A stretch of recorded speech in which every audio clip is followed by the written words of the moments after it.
Okay, so hello everyone. My today's topic is all about zip function. So I will write in comment also zip function in Python. Okay, so first of all, what is the meaning of zip function?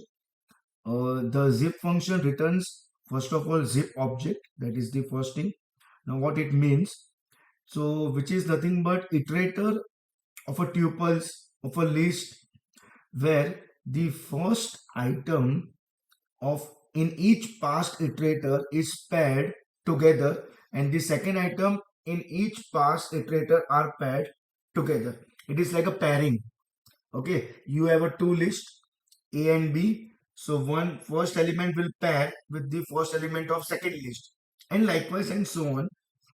See, suppose if I am writing one simple example, A is equal to I have one list 1 comma 2 comma 3, and we can perform this zip function in various ways, like we can use the for loop as well as we can do directly also using this zip function, and then we can convert our answer in list, tuples, dictionary, set, whatever.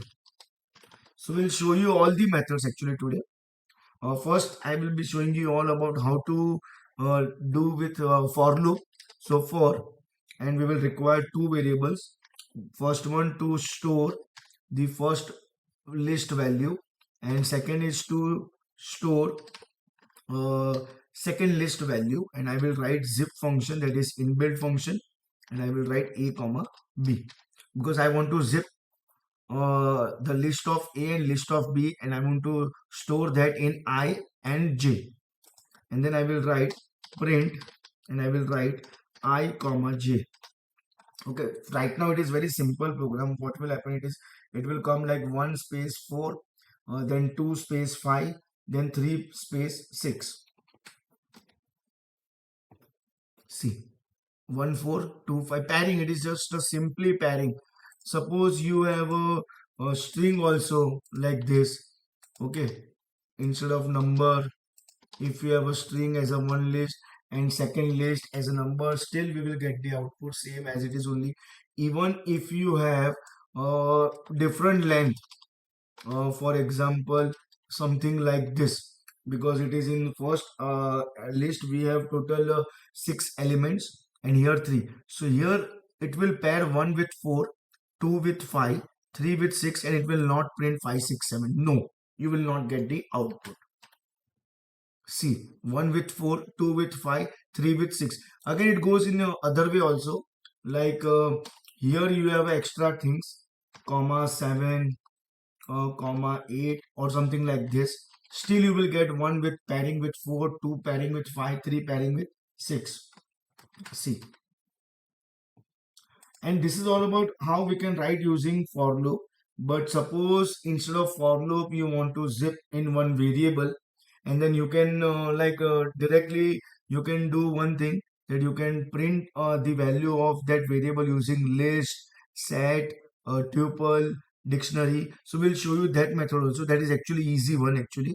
I will just make sure that both the lists are of same length right now. At least c equal to, I will write the zip function and I will zip a comma b into c, everything in c, and then I can write print.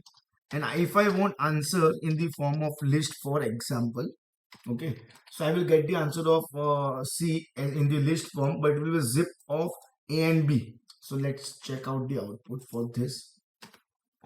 See, 1 comma 4, it is in the form of list. Same way, if you want, then we can have a tuple, control S. See, we are getting answer in tuple also. Same way, if you want in dictionary, then you can write like this, dictionary also.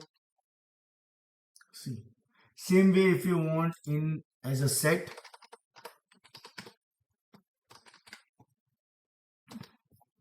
you will get the answer in the form of set. So this is all about set, dictionary, tuples, list. Basically zip function is nothing but to pair. Okay, thank you everyone.